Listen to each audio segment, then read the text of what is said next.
Angel. Welcome to the Orgasmic Lifestyle Podcast. I am so happy to have you here because I've watched so many of your videos over the years, so I'm kind of starstruck right now. So thank you so much.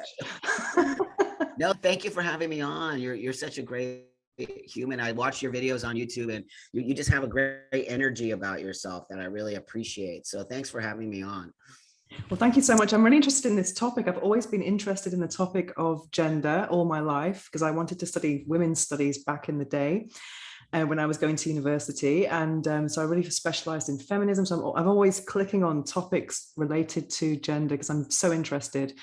But at the same time, I've made some questions that I'm kind of coming from a place of naivety, curiosity, but always respect. So I understand that this topic can be quite controversial. So I want to just get that out there to anyone who's listening to this. This is going to be all about I'm not really up on this subject. So that's why I'm speaking to you as my expert.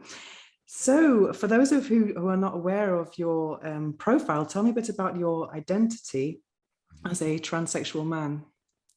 So I was born female, not assigned, but born female.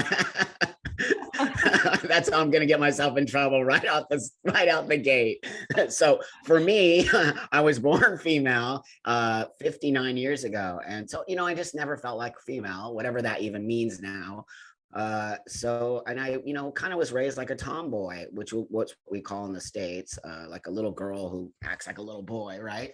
Anyway, long story short, I just eventually got into a lot of problems in my life and drug and alcohol, not understanding things. And I transitioned to live as a male 27 years ago, and meaning that I now live my life male, even though I was born female. So I'm a transsexual man, and on some level, I still respect my space of being born female. So I am a woman who now lives as a man.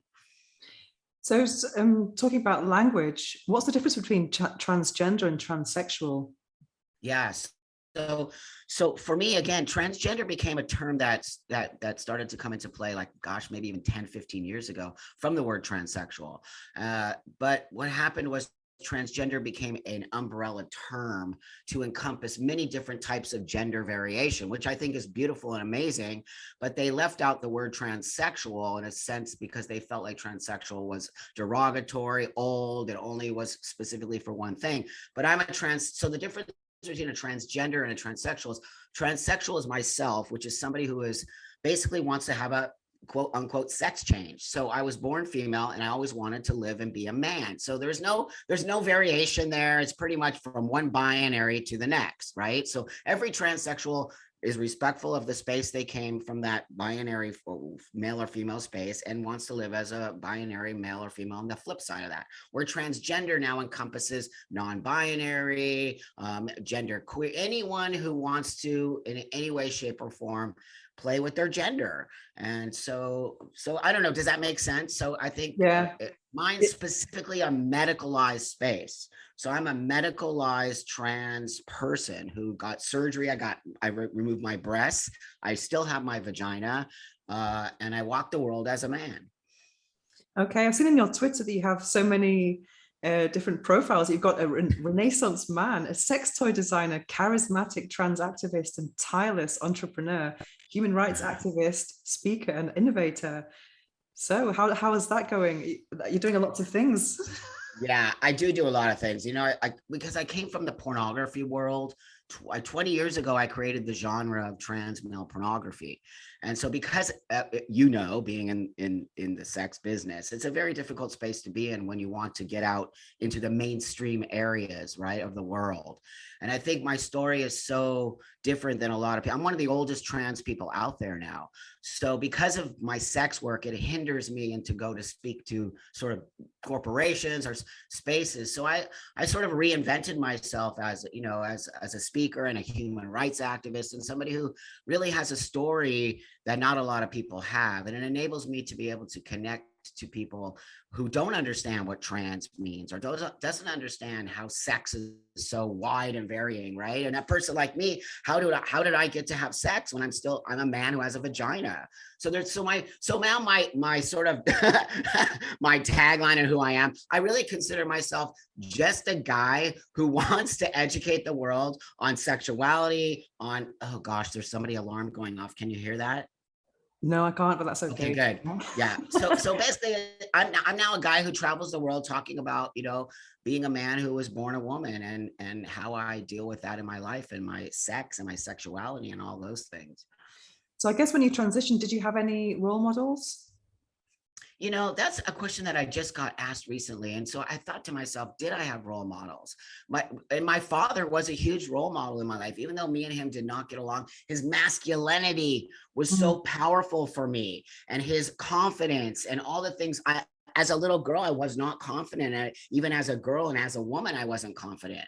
It wasn't until I became this man. But so I saw my dad a lot and his confidence and all of that, and how he just navigated the world when he didn't take any bullshit from people. And that's one thing that I learned from my dad. Do not back down and do not take bullshit from people if you are secure in your space. And so on some level, he has been my role model to become a man on some level. That's really who my role model is.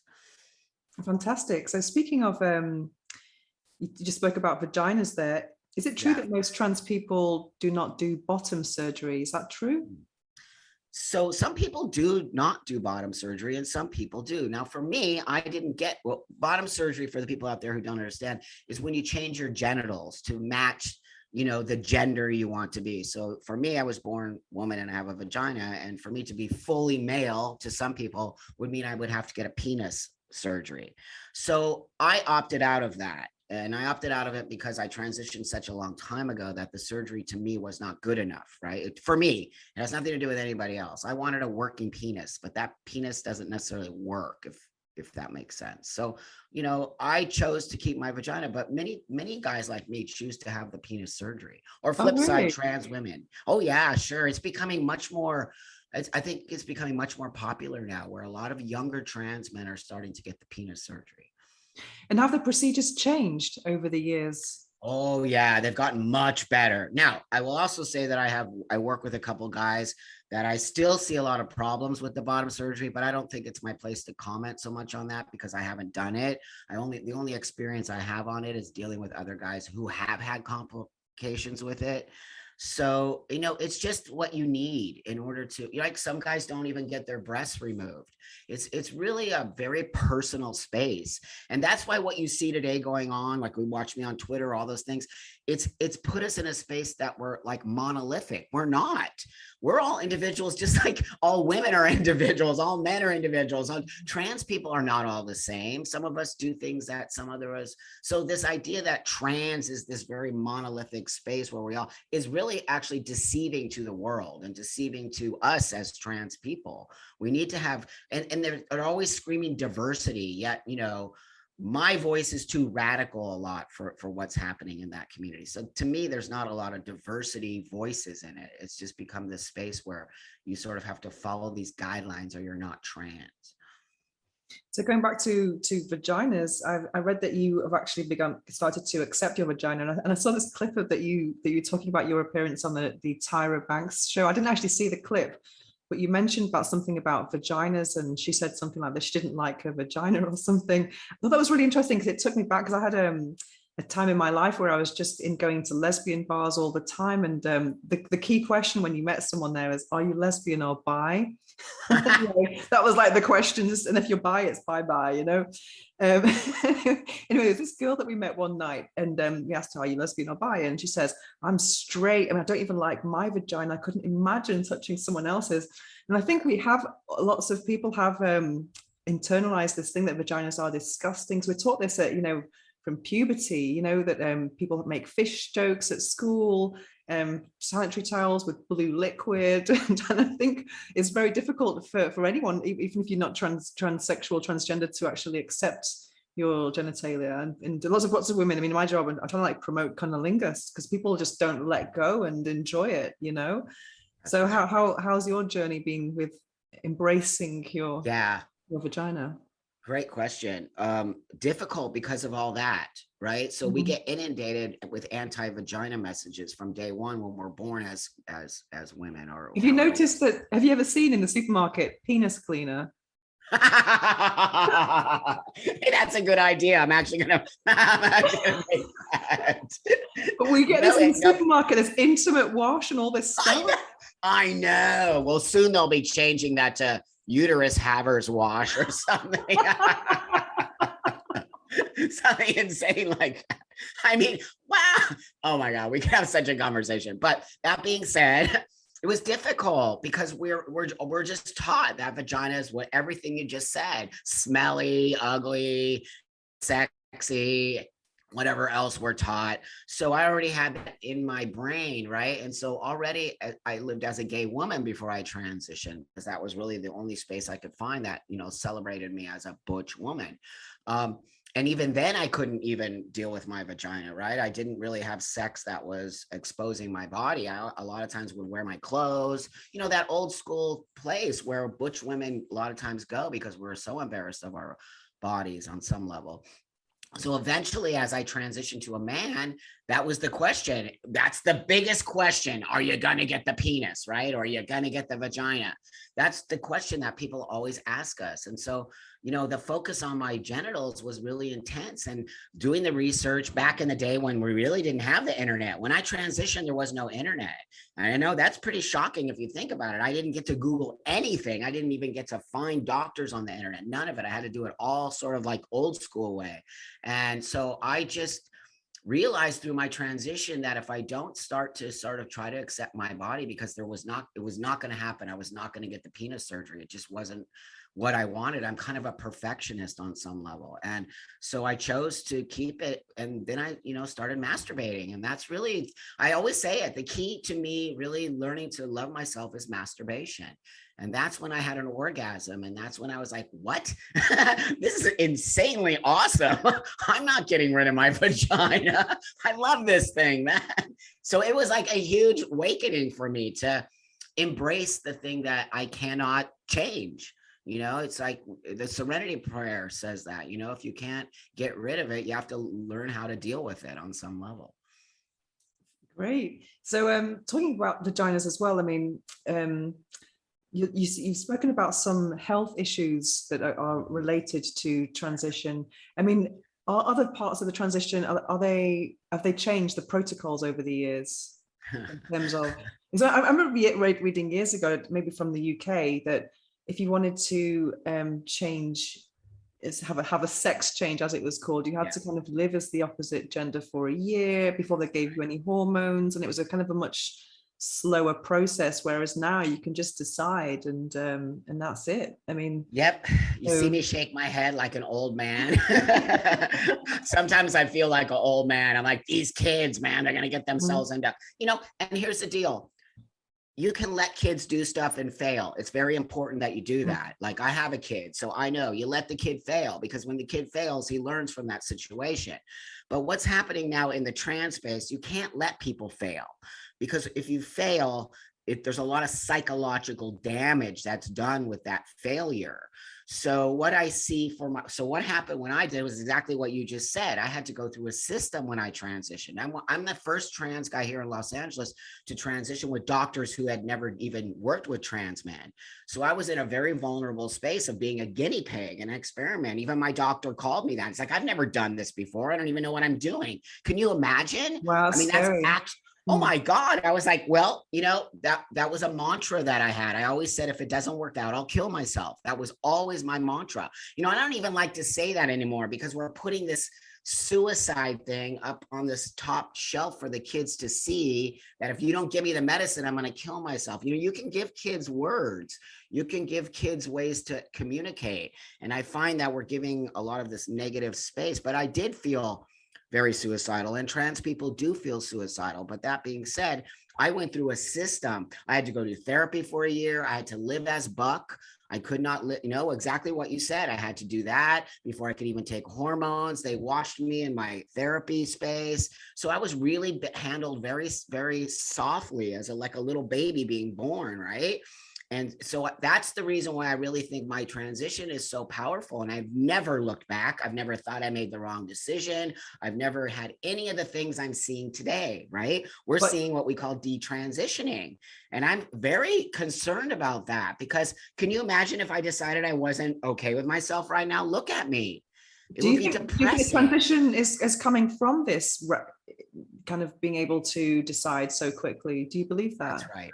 That's right. And so, I'm going to say for adults, people who are in their 20s and stuff, you go right ahead, but you are old enough to start doing your due diligence, looking at things, making sure this is the right space for you. Where an 8 or 9 or 10-year-old does not have the same mental space to say, I'm a trans person. And, they're taking parenting rights away from parents. They're now telling parents that if your child says they're trans, you have to affirm that without any pushback. I am totally against that, 100%. Kids don't know 100% who they are. And anyone who wants to have an argument with me or a dialogue about that can, because I want you to show me where any 8 or 10-year-old 100% is on track. There might be 1 out of X amount of kids who are 100% trans, but when we're saying all kids who say they're trans are trans, that's a disservice, not only to our community, but to children.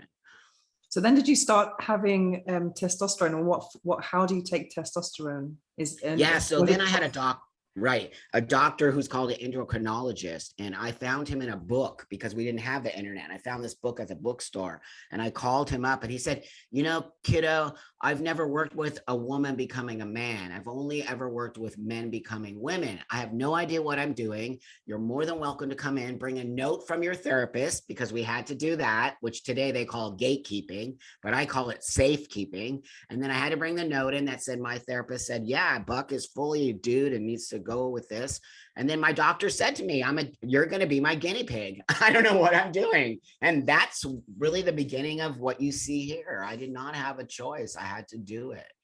And so you started taking testosterone before having top surgery? Yes.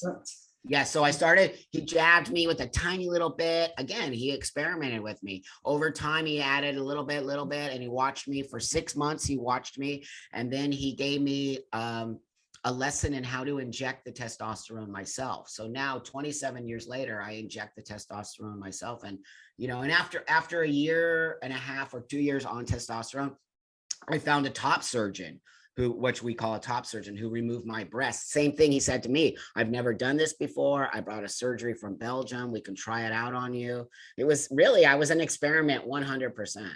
Wow. Crazy. Yeah.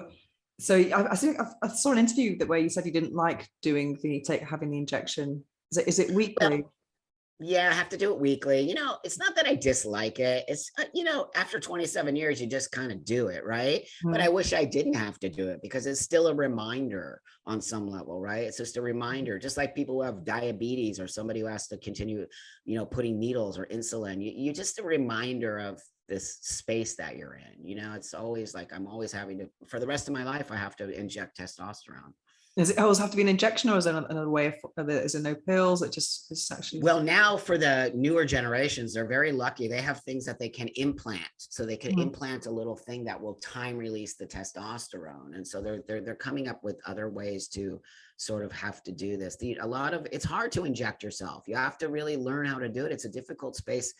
Imagine if you had to inject a needle into your body every week. It's not easy. Wow. Yeah. I had to do some injections on my belly after an operation. I just got someone else to do it. I was like, oh, I can't do it. That's right. It's intense. Yeah. Totally. Yeah. And you can't change over to that other system? Is it, or you? I probably could, but I'm the kind of guy that says if it's working, right? Yeah. Don't mess with it. That's right. And it's worked for me. And I have, and I just feel at this time, I've been doing it for so long, like I just get scared. What if it's not going to work for me? What if it's going to make problems? At almost 60 years, I'm almost 60. I don't want to have to mess with stuff at this point in my life. So what happens to your body when you start taking it? What happens to the periods, for example? Do you still have a period? So I People, lost no my one talks about this. No one talks about I this. know, So let's talk about it. which Yeah. I do. Yeah, I do because I had a lot of health problems, right? I'm a Mm. guinea pig and I have a lot of information for the younger generation that they could utilize that could help them that they would never have to do. So one of the things that happened to me was called atrophy, vaginal atrophy, and nobody knows about this. It's still a weird place that people don't talk about it. So I made a YouTube video about it and it's been very successful. But that being said, about 15 years into my transition, I started getting cramping pain and weird pains after sex. And I'm like, what's happening? I go to gynecologists and they'd be like, nothing's wrong with you, right? As a woman, you know what I'm talking about. They always, oh, you're fine. It's just a little cramping. Take this medicine. And I'm like, what? No, I'm having horrible cramps after sex and it's killing me. And nobody could understand it. So one day, I just cramped up and I fell to the floor with 108-degree temperature. And I was living in Mexico and I got rushed to the hospital. Long story short, I had vaginal atrophy and my uterus and my cervix fused together. So, you know, your uterus, your vaginal space is a self-cleaning oven on some level. So my uterus was holding in a bunch of stuff and it became toxic and it burst and I became septic and I almost died. And that was 100% from atrophy, which could have been stopped if they would have given me an estrogen supplement, which they didn't. So that's, you know, as we know, the vagina works through with estrogen. And if that's what menopause is. Menopause is the reduction of estrogen. So that's why women get painful sex and it's dry. But who knows? No one's talking about that either. So here I am, a guy with vaginal atrophy, not knowing what to do. Nobody has any information. I'm the first recorded case of vaginal atrophy from long-term use of testosterone on a female-bodied person. This is why we cannot deny our biology. I will forever be a biological woman. And when we start denying that, my medical needs are not being taken care of. I could have died. 100%. The doctor said if you didn't come in 5 minutes earlier, you'd be dead. So what's the solution then? So you're supposed to take some form of estrogen and testosterone at the same time. That's right. That's right. That's right. Because, right, you have testosterone. We both do. We have testosterone and estrogen. You just have a higher estrogen. I have and a lower testosterone. I have a higher testosterone, a lower. It's the way our human bodies work. Yet again, I'm an experiment. So they didn't know they had to sort of treat me. When you start putting testosterone, the estrogen starts to come out. So they needed to give me a supplement and they didn't even think about it. So the cure for that now is that we can start to talk about vaginal supplements, where you can get like suppositories to stick inside, which is not comfortable for many guys. I figured out how to do it my own way with my own research. Now, I don't want anybody out there to take this as me telling you to do it because I'm not a doctor and it's the only thing. I do it for myself. But I found a pill called DHEA, which is a natural supplement that helps find hormones that are missing in your body. And once I started doing that, it regulated my hormone level and everything went back to normal. It's amazing. My vagina is like back to normal again. So it's something you take orally or you have to place? Yeah, orally. I do it every day. Yeah, and it really has, I had to have an emergency hysterectomy. So the emergency hysterectomy. As a result of the atrophy? Yeah, they had to do it right then and there. They basically said to me, oh my God, you're about to die. And then they had to give me 3 months of hardcore antibiotics in order to get it from being so messed up. And then after that, I had a full hysterectomy there. And they recorded everything, and they actually they're doing a paper on it in Mexico because no one had ever seen anything like it before. It was my whole inside, my reproductive system was like a knot. They were like, oh, wow, I've never seen anything like it. They were like, scientists. They were like, this is amazing. Wow. So before that, you actually your period stopped. Is that correct? When you? Yeah, at 1 month into testosterone, my period stopped. Yeah, and that I'd never had it after that. And, that's a big deal. I'm like, yay, it's gone. It was always a reminder of being female. Mm-hmm. Yeah. What about fertility then? So does that mean you're not fertile then when not anymore? But prior to that, this is another thing. No one said to me, hey, maybe you want to freeze your eggs, right? Maybe you want to do this over here. This is what the newer generation gets, the things that I didn't get, right? Now they ask younger generation, hey, do you want to take some of your eggs and freeze them? Because maybe you want to have a baby later on or blah, blah, blah. Nope, I can never. They removed everything. They moved my ovaries, everything. And even though that being said, I could have gotten pregnant prior to that if I would have stopped testosterone and regenerated my period again. But then again, I don't know long term how that's going to affect a baby. I have no idea how that's, even though there are trans men who have babies now. Yeah, I saw an interesting documentary on I think it was the BBC or ITV and the British TV, and it was called Seahorse. It was about a trans man having a baby. But I think he had to stop taking the testosterone for a while, That's just to get the estrogen, everything kicked back in. And but that being said, are we understanding what the long-term use of testosterone, like, depends on how long he was on testosterone? Is that in some way affecting the reproductive system, and is that now affecting the baby? These are the questions I ask. Is it fair to you or the baby? Like, what does that even mean? Like, what are we going to see later on down the road? Are there going to be health problems from that for kids? I mean, these are real questions that I ask, that I get in trouble for asking, which I don't understand why I would get in trouble for asking something that I care. I care about the future of this community. And I also care about the future of these young generation of kids. Do you think the generation who are transitioning now have all the information that they need about these topics?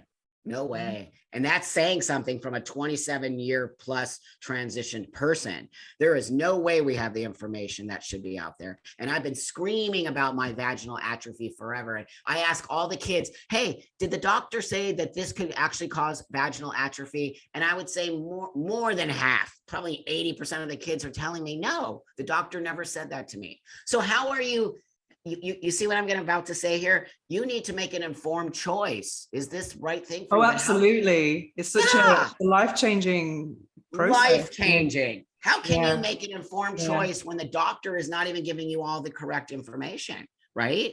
Absolutely. So, I'm concerned about that. No, it's very scary. It's very scary. It is scary to me, and it's not fair. Like, of course it changed my life. And of course I want every single person to have the same place I had, but I don't want you to go through what I went through, and you shouldn't have to. So I don't understand the hardcore pushing of the transition, yet we don't still have all the medical information needed to basically make this a healthy space for all these, new up and coming, transitioning people. And all these hormones, I mean, how does that affect your mood as well? Because I'm on a kind of like female period cycle. And I do notice a couple of days where I'm kind of a bit irritable, but then I notice things just bug me. I think, oh yeah, it's for my period. But I mean, I notice, and also the libido, just like massive changes. I think we're a different person every day. I mean, how does that affect? How are you? Exactly the same. Yeah. I'm exactly like that. And so if I miss my shot, right, which I have sometimes, I can feel myself get depressive, get moody, because it's hormones. I don't care if it's estrogen or testosterone. Hormones are powerful. It's who we are. We are made of hormones. And when one is lacking or one is higher, it literally throws you off. If you do any type of just basic research on hormones, it affects your brain, right? It affects the way you act in the world. It affects your physical health. And we're acting as if these hormones are just like, oh, don't worry, it's reversible. No, it is. None of this is reversible, by the way. I used to look like you. And now I look like this. Can you imagine? How is this reversible? That's what I challenge this new medical space where they're like, oh, don't worry, we can give kids puberty blockers. It'll be fine if they decide. I'm like, that's not true. You're actually making a lie about that. That is not true. I saw an interview that you gave on trigonometry, which was very interesting about how I never thought about this before, about the big pharma, how they have a big thing to gain from this. Because I just thought, I mean, if you get people on these drugs, I mean, it's a lifetime of medication, isn't it? I mean, I just said that right before we started the conversation. I have to do this for the rest of my life. Medicalization is something you should try to avoid. I wish to God I was born a man. I do not want to be a trans person. It is not happy time. Yes, it's happy time because it saved my life, but it's something I need to deal with for the rest of my life. And every time I get naked, I see my body that's not normal, right? But I have been very okay with. So we need to understand that the percentage of trans people versus the rest of the world is so small. It's tiny. And we're a very specific group of people that need to be spoken and taken care of in a way that is not being done today. It's being done to me where it's sort of like this new thing that's happening. And how come there's so many people transitioning that we aren't even taking the time to slow down? I feel this rush to transition and this rush of this new language of, if you don't transition, you're going to kill yourself. Well, really? What about all these new detransitioners? They're not killing themselves. They're actually going back because they didn't do the right thing. So there's just a lot going on right now in the transgender community that I feel is not being honest to the world. And I refuse to be a part of that, because transitioning saved my life. It's, do you think, yeah. do you think it's possible to transition without a medical transition? Of course, I do think that's called socialized transitioning. And so on some level, that's what I did, right? I was born in 1962. Imagine that. And so in the 60s and 70s, my parents on some level social transitioned me. And that what that means is that I just was a little boy. I dressed like a little boy. I was called Buck, even though I got teased and all of the things that they're trying to avoid. You can't avoid that. Kids do that kind of stuff. It's a normal, puberty is a normal part of being a human being. And so I think that it's important that we understand social transitioning can be a very powerful space as well. Why don't you social transition your 10-year-old? If they want to be a boy or a girl, you just give them that name, put on the clothes, and I watch in 5 weeks or something, the kid's going to go back to being, I want to be a girl, right? Like, kids are always all over the place. They're not necessarily, now there could be that one kid who's like, yeah, I am.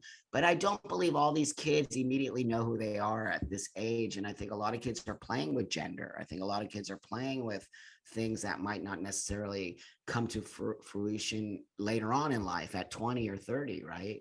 Well, even for people who don't want to transition, we're still like so many things. I'm so glad I didn't decide certain things. You know, I'm glad I didn't marry my first boyfriend. You know what I mean? I mean, my God, you just hit it on the head. You just hit it on the head. Terrible. That's right. So you think a 10-year-old's going to be like, yeah, I saw on TikTok where a mother posted her 13-year-old child's top surgery. 13. Oh my God. Got their breast removed. And I'm like, that's child abuse. That's child abuse. I'll say it all the time. I do not believe a child should be doing any kind of medical transitioning until they're in an age where they kind of have a little bit more development and understanding. And when you start to sort of do things that's irreversible. Once you remove your breasts, you cannot grow breasts again. It's done. So what are we doing? What are we actually doing? So what about binding then? Is because obviously there are safe and unsafe ways of doing that. That's right. I was watching this program recently. It's a really cool series called Sex Education on Netflix. I highly recommend it. But they had a non-binary person who was kind of binding the breasts, and I think there was kind of like some scars or some kind of, I don't know, it seemed to be looking quite painful. Those are the scars. And another person introduced her to the different type of crop top that was a bit safer. So have you got experience with that? Sure. Well, when I transitioned, again, I used duct tape, which is like a hardcore tape, and I would put on all these things and I had small breasts because the dysphoria is very real. It's a real thing when you have breasts and you're not comfortable. So now they make a thing called binders, which is actually made to, it basically compresses your breasts, right? So you have a flat chest. So it looks like a vest, basically. You just put it over and it flattens it down. So that's a much more healthier way to do it. But long-term binding can actually cause problems. I speak to some kids now. One, he has a crushed ribs because the binder was so tight, he had to wear it for 10 years, and he has double D boobs, right? So this is the stuff that's very traumatic and he's an adult. So that's a different space. He's an adult. He can make a choice. He just doesn't have the money to have the surgery. He should be getting surgery. He's been binding for 10 years. He now has crushed ribs. He clearly has been living as a man for 10 years. He should be put above everyone else and get that surgery. Yet now we have kids, 16, 17 years old going in and getting these top surgeries. And then a couple of years later, regretting it and realizing that they should never have done it. And so where's the balance? right? And why have we taken mental health care out of the balance? These kids don't even have to see a therapist. They just it's called self-ID, and it's called affirmation therapy. When you walk into therapy and you're like, I'm trans, your therapist goes, okay, no worries. Here's testosterone. What? Wow, it's really scary. It's really scary, especially if you think about, if they do decide to change their mind. That's right. Come on, let's be honest in this conversation. Do kids change their minds? All the time. I mean, there you go. Yeah.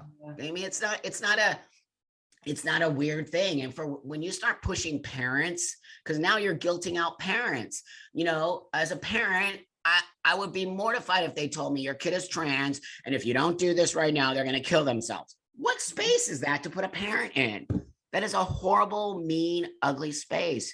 You have to work with the family in order to work with the kid. You can't remove the family to work with the kid. Now you've actually put a rift between the family, right? Now you've created this space where the kid looks at the family as a bad thing instead of bringing the family in and saying, let's do this together and let's figure it out together. They're dividing families, which is so manipulative and so dangerous. And I'm like, why would you remove the family out of that space? That feels very culty to me. Yeah, it's very scary, very scary. Yeah. So I've been in the sex toy. You designed a sex toy, I saw. You've designed some sex toys. Yeah, I have. I designed, let's see, I have a couple here. I designed the Buck Off, which is the first, this is the first transgender male sex toy in the market. And I think I did it like 4 or 5 years ago, but it really took off and it really did well. And because there was never anything for trans men to, sort of masturbate with or have our own, when you see a product that says FTM, when you see a product that says trans man, that is everything. People don't even realize that you walk into a shop, it says woman or it says man. And these are things that I think we take for granted. When you're somebody else and you don't see your space, it marginalizes you and it doesn't make you feel like you have that space. So just creating a product for a community is a game changer, because you walk into the sex shop now and you have a whole section for queer, LGBT, right? All of that stuff. And that's really game changing for a lot of people who are already alienated from their own bodies. So does the clitoris always grow with testosterone? Is it just most of the time? Yes. And all the documentation that I have done with interviews and all that. Yep. Most of the time it does. Now we're just like genetic men, right? Our biological men all have different sized penises. So in the same way, what happens is the testosterone makes the clitoris grow to, because the clitoris is a penis also, right? And if you understand the whole biology thing within the womb and all of that, it can go either to a penis or a vagina or clitoris. So when you start doing that, I mean, I got a little penis. It's crazy. It actually has like foreskin and everything. I'm like, this is so weird. I literally grew a penis. But it must have increased in sensitivity then, surely. That's another reason not to get a dick then, I suppose. Well, why would you? Again, right. It's mental. Everything is mental. Sex is mental. Finding your space is mental. So some of those guys can never look at their vagina. They can never touch it. They can never do anything. Those are the guys that need the penises. I've now been able to introduce to guys that you don't have to have a penis if you don't want to. I have an amazing life. I have an amazing sex life. And that really, I think that's why this product really helped to give guys this opportunity to say, well, do I actually need a penis? Can I have sex this way? Will people be interested in me? Can I find sex partners? And that really did create that space where I think guys chose not to have bottom surgery because of that. Well, surely it must be much more pleasurable even. I'm just assuming if it's bigger and... That's right. It does. I mean, I can tell you that I have the most amazing orgasms, more than I ever had in my life. But, the thing is that it's learning to let go of this brain that we've been taught that we're, that this is my woman vagina. Once I realized, no, this is my man vagina, and it's what I call it. I understand biologically it's female, but for me, it's finding that space to connect to my body masculine wise. And so once I just realized, okay, so this is what I got, it literally opened everything. It gave me confidence. It gave me a means and a way to walk the world without worrying that I have a vagina anymore. It's just it's just not dysphoric for me anymore. That's fantastic. And I've also seen that you've made a lubricant. Yeah, Liquid. so I work with Sliquid, right? I love Sliquid. That's the only Yeah, I brand know. Oh, they're the best. they're the best. They're the only lubricants, because I mean, I review sex toys all the time, and I get all these Yeah. these companies contact me, and I always say no because they have awful ingredients like glycerin and petrochemicals. But Excellent. Liquid is the one. It's the only one I recommend. It's just so Excellent. good. Well, we'll talk off, but I would love to get you some of my products for sure. Oh Sliquid is yeah. my they're Dean, the owner, is one of my very best friends, and he's such a lovable, amazing man. I told him, dude, I have an idea, because remember my atrophy. So because of my atrophy, we don't really talk about our vaginas trans men. It's so difficult to get them to understand how important it is to go to the gynecologist, vaginal health. So first, what I did is I created this lube called T-Lube, right? Mhm. And so basically, it's just the same lube that he created, but I just remarketed it. And this is really for women with menopause. He has a menopausal one. And so I took the same one and I just relabeled it so that it can now be on the shelves where it says, T-Lube, and it's for trans guys. But it's basically anyone can use this lube. But I encourage guys to use this as a daily sort of moisturizer if you're really dry or whatever. And it took off. And so after that, I created a whole line, and then I created this vaginal wash. Oh yeah. So this is an all natural vaginal wash for trans men. It's so incredible. Oh my God, it smells amazing. And then from that, I created a thing called T-Stim, which is a stimulator. So for your clitoris, and it gives it that tingly feeling, and it's all, all of it's all organic, natural, Sliquid. And then I created just beard oil with him just for our yeah. But so I created That's a whole great. line with Sliquid. Yeah. And that's been tremendous too, because now we have a line of, health products on the shelf for trans men, again, being the first line of sort of health products for trans men. So the lid of the T-Lube, is it inserting? Yeah. So no. So then I just created a whole new line of toys for trans men. And so one of them is the lube injector. So I also created a lube injector that you can add on to, because lube injector is so much better, I think, for trans men, because you can just kind of put it there, inject the lube, and you don't have to touch yourself and be all, you know what I mean? And it's cleaner. It's actually cleaner to inject the lube for anyone. It just squirts right in. You never have to, it's not as messy anymore. Then I created what I call the trans male cock ring. So I created a cock ring. Let's see that. Have you got one of those there? I totally don't have it here, which sucks, but I'm going to send it to you because I want you to review it. I totally want you to review it. Yeah. So what is it like for the clitoris? Is it for the clitoris? So it basically, gosh, I'm so done. I did it. I just cleaned up everything. It basically goes around. It's basically a harness. What do you call it? The lasso, the lasso cock rings. Okay. So basically it fits around your clitoris and you pull it like a thing, and then it makes it really tight. So your clitoris stays erect. It's insane. Oh my God, it's so good. That one's selling like mad. You have that in common then, because I also work on the development side of sex toys, and I get to try them and work with people, say, no, it has to be more this, it has to be more that. It's such a cool thing, isn't it? Excellent. No, I really want to collaborate with you. We'll talk off, because I have some good ideas and you're perfect for that. Excellent. Oh, great. My last episode that I just, I've got a lunar schedule with my podcast. It's new moon and full moon. And then for this last episode, I interviewed the world's only sex toy historian. It's so interesting because she wrote this book called Buzz, a stimulating story of the sex toy. I really recommend to anyone in this sector to read it, because you realize how important this is, sex toys and pleasure, etc. Because and I've had to deal with lots of stigma over the years of like, oh, you're in the sex industry, or sex toys are frivolous, or they're scandalous, or both, And did you know that strap-ons were not initially for lesbian sex or pegging? They were for straight couples. They had hollow insides for impotent men so they could shag their wives properly. Wow. And that's why they're called marital aids. Isn't that fascinating? Oh no, it makes total sense. I completely see that. And so that was pre-erection pills, right? So, I created the first erection drink with CBD in it. It's called I'll send you some of these too. And this stuff works. Let me tell you, this stuff is give a man a boner, he'll keep coming back. It's a real thing. I can't keep it in stock. It's so crazy. Oh, wow. That's so cool. I saw that you're also a cannabis activist. Is that correct? Yeah. I also have my own cannabis company, Private Wellness. And so, I'm sober 30 years from drugs and alcohol, but, cannabis is, a space that I got into because of my insomnia, and I Mhm. was taking sleeping pills, and that's just drugs. And I Oh, wake up like, absolutely.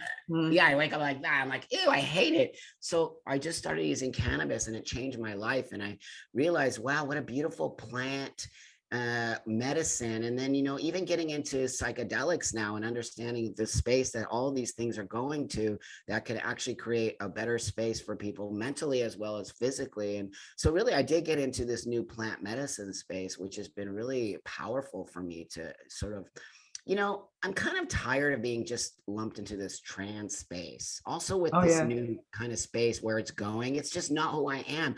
I'm a guy who likes life. I'm a guy who loves sex. I'm a guy who likes to have conversation. I'm a guy who's very open about myself. Everything that's coming from that trans community doesn't represent who I am. And so for me, that's why cannabis is such a great space, because it's not the trans space, right? And the sex space too, like really I have such a huge female fan base. It's crazy. So that's why, like, really just pushing, I want to talk about sex and stuff in a way that doesn't put me in this like pigeonhole, if that makes sense. Oh yeah, absolutely. Because I'm that's trans. my philosophy of this podcast actually. Because I was so Yeah. sick of I'm sick of the tits and ass vulgar representation of sexuality. Because I believe in sexual beauty, like intimacy and all those incredible things. And I don't think it's naughty. I think it's natural. And I remember a few years ago, I had an interview with Marie Claire Brazil about orgasms and sex toys. And then she said, I'm going to be late for the interview. And I said, no problem. And then she said, sorry, I was in traffic. And I was like, yeah, no problem. I said, I've had no alarm now for 10 years. And that was a detail of our conversation that she remembered.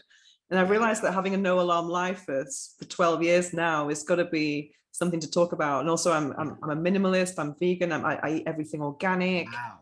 So I'm really into, and I read all the time. I have no TV. So I've got all these things about my life that I really want to share. So I'm just sick of so I think sex is more powerful if it's actually presented in a way that's part of lifestyle. It's not like this hidden taboo thing on the side, Oh my God, I swear we're totally connected. Everything you just said, that's exactly where I'm at completely. It's like, and I feel the anger out there. That's why I really try to disconnect from Twitter a lot. I put my thing up there, but I can't be around that. That's not who I am. I didn't transition to being an angry trans person.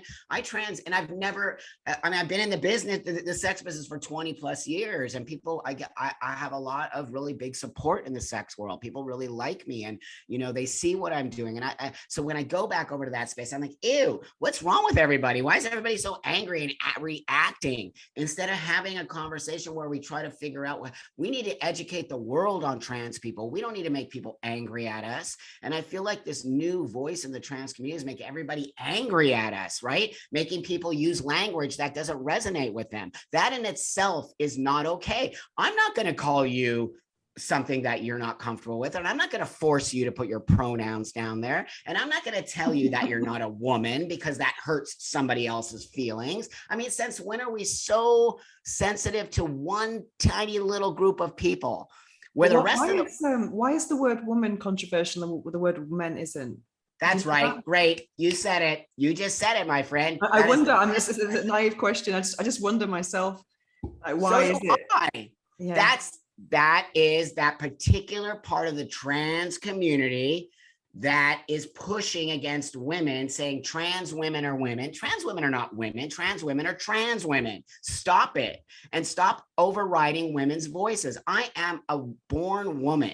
I'm a feminist. I came from that space. I lived half my life as a woman. I know what it means to actually live out there in the world where people hate women. Every day you see it. So when trans women come in and start changing this narrative, or the trans community, they're hurting women. They are not helping the cause. They're overriding women's voices. They forget they come from a male space. They were socialized as men. That doesn't look good for the women's movement. When you come in, socialize as men, and start overriding women's voices instead of having the conversation, and you start calling women TERFs, and you start calling anyone who disagrees with you names, and that's not going to make change. And it's not making change. And I can tell you from a person who's made a lot of change in this world, because why? I've always met you in the middle. I've never, ever pushed on people to call me a man. If you want to call me a woman, you go right ahead. It means nothing to me. You see what I mean? Like, we cannot start to override voices and change language for a very small group of people who are basically going to disappear in the next 5 years because people are not going to be happy with this. Wow, and then who's going to clean up the damage? Yeah, I don't know what the solution is to that. And also people mention a lot the changing room thing. And I mean, this was something that was actually discussed in the second wave of feminism. I've seen some interviews with Betty Friedan, and they were talking about toilets and changing rooms back then even. So it's really, so I'm not sure what the solution is. Is it a third space? Yes, or that's my solution. Space? Look, I don't deal with that shit because look at me, I'm a dude and I've always used the men's room and blah, blah, blah, blah, blah. Men don't care. Men don't give a shit. They just don't. Women have a different space in the world. I don't need to tell you that. You're a woman. You understand when you walk. So here's the deal. Why are we not trying to find a solution instead of saying, if you don't let us in the woman's room, you're transphobic? That's not a solution. That's bullying behavior. So the solution, and then when we say, let's just make a third bathroom, they're like, well, that's transphobic. I'm like, no, it is not. It's actually, how is that transphobic when you're given your own bathroom? How is that transphobic is when you don't get a bathroom. Transphobic is when you don't get anything. Transphobic is when no one gives a shit. That's transphobic. But they've made this word that anytime you push against this, what I like to now call an agenda, you're transphobic. Guess what? Things will not change that way. They never will. And it will only hurt us. It's not helping us. So when you start, so for me, I think I live in a space where I want to coexist in the world. I don't want to take your space. I want to coexist with you. Exactly. We'll have to coexist. We're all humans. We have to That's right. On what makes us the same, rather than highlighting those differences. I think. Well, that's why they're trying to take biology off the table. And that's why they're trying to say biology is not real and that it's a socially constructed space. And I'm like, really? Did you go to biology class? And actually, there's a lot.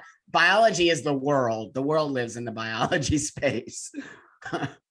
Wow, it's crazy. And also in the sex toy world, I mean, a few years ago, there's pride when in a company that when it said it was designed by women for women, and now it's like we can't say this word. And was there actually a moment in time when that happened, or was it a gradual change? Gradual. I watched it happen over time, and I'd say in the last 3, maybe even just 2, it's been like just fascist movement. It's just insane. Like here in America, holy shit, I'm scared. I think the UK is pulling back a little now. The UK is they're starting to shut down these spaces where they can just hand out testosterone like candy.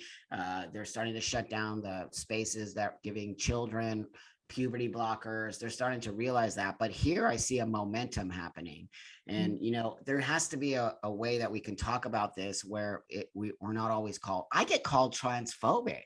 Yeah, I've seen on Twitter. I think it's I think you've got balls. It's a shame. How dare they call me transphobic? How dare, obviously after everything you've been through as well. I mean, after everything, and I'm a trans person. I'm an actual real who's done a lot of work in the world. And for these people to call me transphobic, that's when I said this is a fake thing.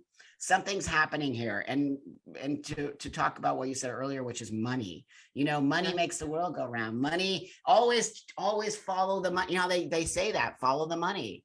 And so I started to follow the money, and I started to see where stock companies were saying, invest in trans surgery. It's going to be a $5 billion industry. They're calling us an industry. What? That is sick. Actually, because I'm living in Barcelona, Spain. Have you been to Barcelona? Oh my God, I love Barcelona. I love Spain, but it's becoming crazy there too. Yeah, well, actually, because obviously Spanish is a language with gender. I mean, like the table has a gender, the chair. That's right. La mesa, la silla, el suelo. No, I lived in Mexico for 10 years. Yeah, I know, totally. But what's interesting is how they kind of like created that kind of a third gender now, not hijos, hijas, or hijes or something. Yeah. But also the other day I saw something on Twitter which was they said they were talking about the COVID vaccine and how that can influence the menstrual cycle. Hasn't it? It's been fine for me. But anyway, someone said affecting women and personas menstruantes, like menstruating people who menstruate. And I didn't think that was so bad because they didn't just say menstruating people. They said women and menstruating people. So I thought that was okay. But I mean, I think that's how it should be, but people were just kind of looking at them. What do you mean menstruating people? You mean women, blah, blah, blah. But I think that's the solution. I think is to kind of have both. Why do we have to erase one to accommodate? That's my another? point. If they exactly right. I'm totally fine with that because you're including women. But when you start saying people who menstruate and leaving out women, that is an erasure of women. And I don't understand why people don't understand that. And you made the best point. You're like, why are they not doing that with men? Yeah, that's a big question. It's a big question. I guess because men's spaces are not as threatened, I suppose. They don't live in that same danger or, like same kind of. Well, that's exactly right. Women have been having to fight for their space forever. Women are a second class citizen on some level. And now it's becoming worse. When you actually erase the idea of woman, you've just actually erased them. So, I laugh because I don't want to cry because I feel like it's just so dangerous. Whatever's happening right now is, as far as I'm concerned, dangerous. And that might be an overreaching word, but I don't think it's healthy that we start to bring into the world this non-gendered space when I believe in gender and I love being a man and I love living in that space. And I'm sure I can't speak for you, but you probably like being a woman and like living in that space. Yeah, well, it's interesting because I think to some degree we could all be described, many people could be described as non-binary because I definitely have masculine characteristics. That's right. I went to see a psychic healer recently and she told me to kind of embrace my divine feminine because I've always been a doer, a kind of like a woman with balls and, I do love my long hair and now I'm just wearing more dresses and stuff to try and just being instead of doing and just like flowing a bit more. So I'm kind of really in the feminine space now. So it's kind of feels nice. Yeah. No, that's beautiful. For me too, I always hid that when I was a girl. I hated it because people would see me as a girl. But as a man now, and I really tried to achieve this hyper masculinity of my appearance, I think I've become more able to sort of be in touch with that female side of myself, whatever that means, right? But we both have it. We have both. That's right. That's right. And so if you start erasing this idea of masculine, feminine, or female, male, where's that going to go? This has been around since the beginning of time. All kinds of different cultures use masculine and feminine. It's not something that was just sort of there. It's literally part of who we are. And I just don't feel that we need to erase that in order to embrace trans. That's how I feel. So it feels as if the part of my community feels like we have to erase that because it's against trans people when that's not true. Look at how I've lived 27 years happy as being this man. So I don't agree with that. Definitely. So a couple of quick questions. What's the book that changed your life? Do you have a book that changed your life? Gosh, that is such a great question. I just started reading Wayne Dyer and I started. Oh, I love him. Yeah. Oh, wow. Have you seen The Shift? Life. Have you seen that? Yeah, no, I haven't. Oh no, that one I'm gonna read. What am I reading now? It's right over there. I can't remember the name of it, but whoa, holy moly! I'm like, this is what I need. It's exactly what I need. So I'm really into this spiritual space now, and really learning to understand what is my purpose here in this earth.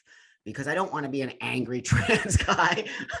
I'm not a trans guy. That's the thing, is I'm just a guy who was a woman who became a man and lives this. So really finding books that, I don't want to say self-help, but really try to get me to understand that I don't have to live in this angry space because people say things to me, or, it's like I'm in full control of who I am and I'm in full control of my emotions. And that's been helping me. Wayne Dyer has been helping me find that space. What you put out in the world comes back to you. Absolutely. That is really powerful. There's also an emphasis on unity in those types of teachings as well, about how that's right. we are connected. And sometimes people, who trigger you can be your teachers in the end, so it's kind of. Yeah, that's right. So being pushed on by my community has actually been a very big service to me. Because it's made me go, why am I so mad? Why are people so mad at me? What am I doing that's making people angry? Am I doing something wrong? So I really had to sort of figure out, because I want to take responsibility for myself. And so I started to realize, no, the world is angry right now. And there's a lot of stuff and people are pushing and people aren't taking responsibility. We're not teaching a younger generation to take responsibility for themselves. If you notice that, and I noticed, there's a lot of victim-y stuff coming, don't say that to me. You're hurting my feelings. I'm triggered. My pronouns are this. And, and the anger that's coming from that generation is a disservice to them. We're not teaching them that the world can be come at you. And if you don't understand that, you won't survive in the world. I'm glad I came from a generation of no internet, because I'm a survivor. I'm not a victim-y person. I have survived this space and will survive until I die. Great. So what's your philosophy of life? Or do you have a quote or an affirmation that you live by? Well, yeah, most important to me is learning how to love yourself. And I know it sounds kind of cheesy, but on some level, really self-love. And that can be physical self-love as well as mental self-love. And so for me, teaching the world and through my products.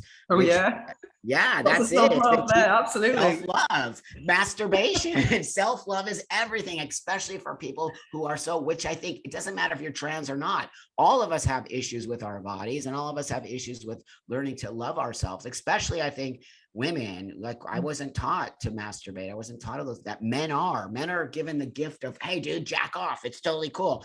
When do you ever hear that from women? Go in the bathroom and jack off, dude. You'll feel better. You don't hear that around women's spaces. So really what I want to say here is really what I live by is self-love, and really always trying to make myself a better person and not worrying what the world thinks about me, but really understanding that what I put out there will come back to me. So if I put out love and happiness and conversation, I think all of that comes back to me. Great. So where can people find you? buckangel.com, Instagram Buckangel, Twitter Buckangel. Watch out for Twitter. Facebook Buckangel official, but I'm not a big Facebook person. I actually find it to be very toxic and gross. Yeah. Okay, great. Well, Buckangel, thank you so much for joining me today on the Orgasmic Lifestyle Podcast. It's been so entertaining and informative. Right on. Thank you for having me. You're so sweet. Awesome. Thank you.